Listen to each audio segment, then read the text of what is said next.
waxaad garanaysaan ilaahay subxaanahu wa tacaala sharcigiisa inuu ku xarimay wax walbo oo bani aadamka sixadiisa iyo caafimaadkiisa waxyeeleenayo.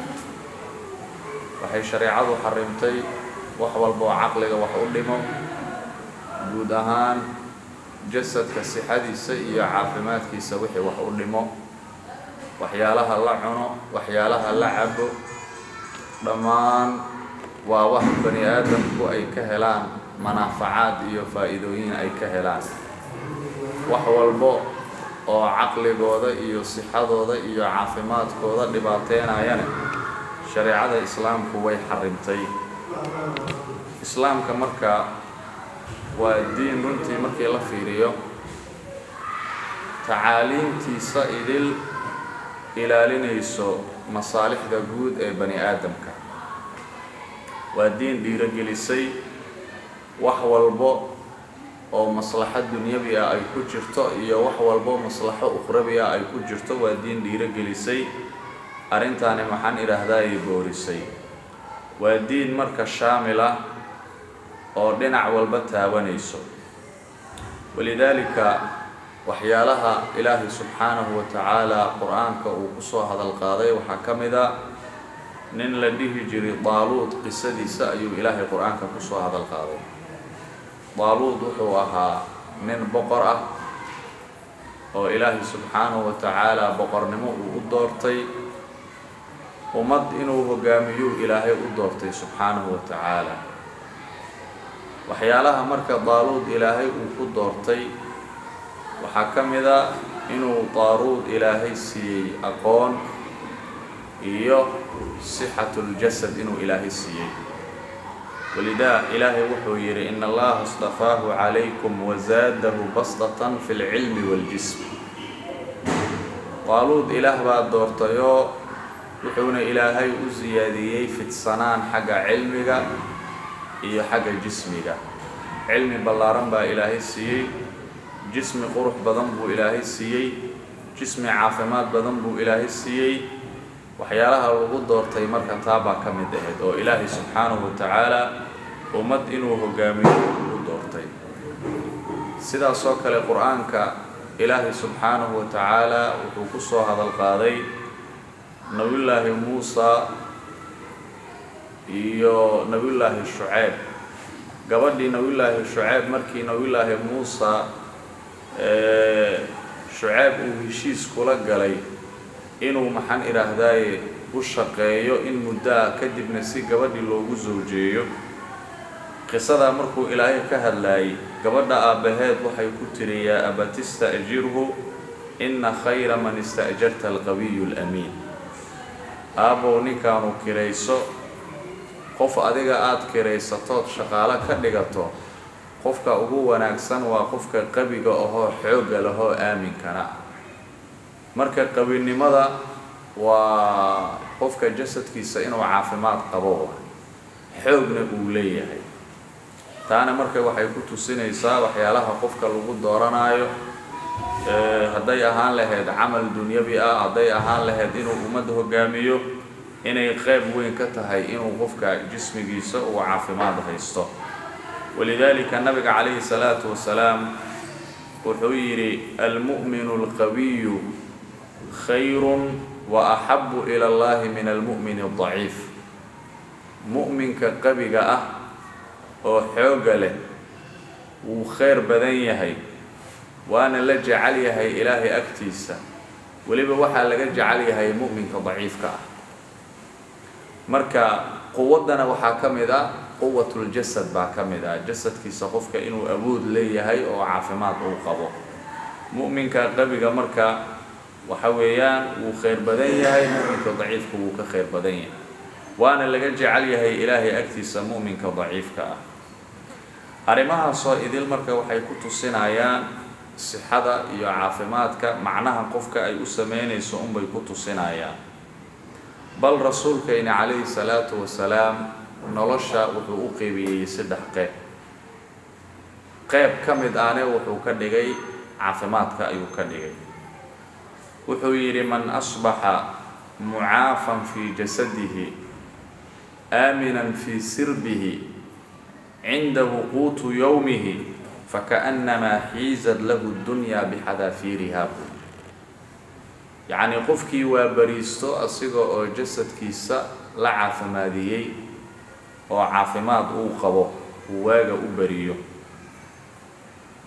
أمننا هايستا أهل كيسا لحدينا أمني كو هايستا أو علاق أن كل حجرين haddana haysta maalintaa wuxuu cuni lahaa quutu yawmihina haysta saddexda arimood qofkii ay u kulmaan wuxuu yiri waaba asigoo adduunyadoo dhan maxaan iraahdaa ay koobtay saasuu nabiga yiri calayhi salaatu wasalaam saddexda qodob marka qodobka ugu horeeya nabiga wuxuu ka dhigay calayhi salaatu wasalaam caafimaad uu ka dhigay haddaad caafimaad haysato amni haysato maalintaa waxaad cunto aad haysato saddexdaa qodob haddaad haysato adduunyoo dhan adigoo haystay ka dhiganta sixatul jasad iyo amni iyo quut kaalintaas muhimka ah ayuu caafimaadka geliyey nabiga calayhi salaatu wasalaam maxaa yeelay qofka haddii caafimaad uusan haysanin nolosha uma macaanaanayso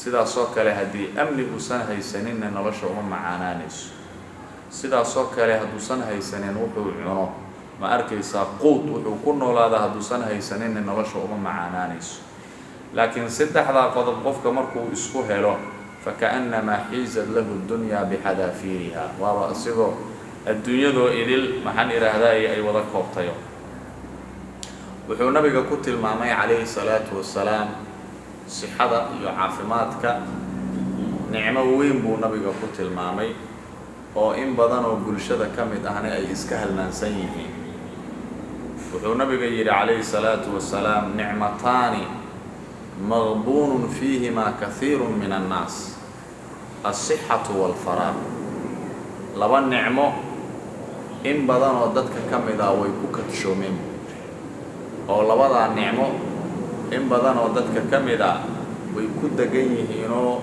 kama faa'iideystaan oo sida loogu talagalay ma ooga faa'iideystaan labada nicmo mid ugu horeyso wuxuu yiri nabiga calayhi salaatu wasalaam waa caafimaadka waa nicmo weyn oo qaali ah oo runtii ku haboon in laga faa'iideysto laakiin in badan oo dadka kamid ah aysan ka faa'iideysanin waxaad arkaysaa qofka asigoo dhalinyaro caafimaad qaba wax badan qabsan kara waxbaran kara cibaadeysan kara dadaali kara amal dunyawi iyo amal ukhrawi intaba xaqiijin kara haddana nicmadii aan ka faa'iideysanin sidaas oo kale fursadii haddana waxaad arkaysaa qof aan ka faa'iideysanin oo waqtigii ku dayacaayo waxaan macno lahayn ama macsiyo ama maala yacni ama munkar waqtigii isaga dayacaayo nicmatu sixa marka ma garanayaan dadku in badan oo kamid ah markay haystaan laakiin markii nicmada ay waayaan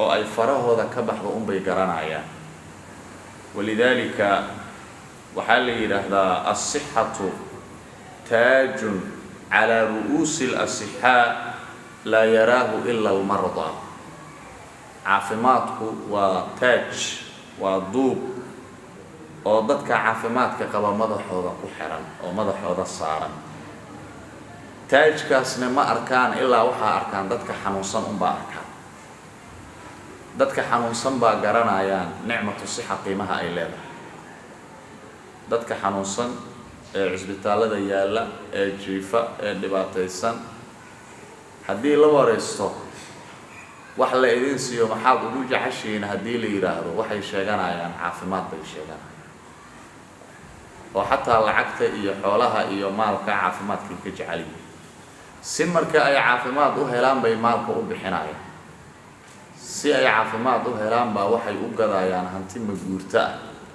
hadday beero leeyihiin hadday dhul leeyihiin hadday guryo leeyihiin haddii dalka gudihiisa ay caafimaad ku heli waayaanne waxay ku dadaalayaan ama ay qorsheenayaan dalka dibadiisa inay caafimaad u doontaan wax walba oo qarasha ee ku bixi kara arrinka ee la heli karo ee suuragal ahne inay arrinta iyada ay ku bixiyaan taas marka macnaheedu waxa weeyaan dadka xanuunsan waxay garteen oo ay fahmeen nicmatu sixa qiimaheeda inta uu la eg yahay unbay fahmeen.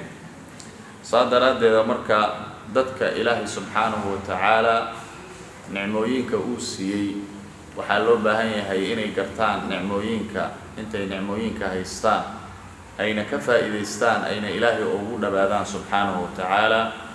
indhaha ilaahay ku siiyey waa nicmo. indhahaas inay caafimaad kuu qabaan ood wax ku arkaysid waa nicmo. waxaa la rabaa marka inaad indhaha ku eegto ilaahay aayaadkiisa aad ku eegto wax ilaahay raaligelinaya aad ku eegto qaabkaas inaad nicmadii u adeegsato. dhegaha ilaahay ku siiyey eed wax ku maqlaysid ee caafimaadka qabaan waa nicmo. waxaa waajiba inaad ku dhegaysato waxa xaqa ah ee wanaagsan inaad ku dhegaysato aadan ku dhegaysanin waxyaalo xunxun. sidaasoo kale carabka ilaahay ku siiyey ee caafimaadka qaba ee aad ku hadlaysid waxaa waajiba inaad u isticmaasho waxa xaqa ah ee wanaagsan.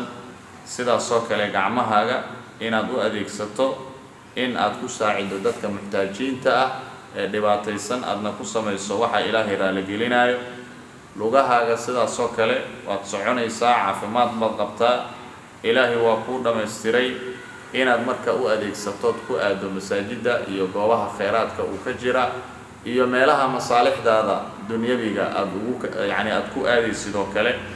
laakiin ma ahan inaad marka nicmooyinkaas aad u leexiso meelo aan habbooneen ood ilaahay uga fogaanaysid subxaanahu wa tacaala.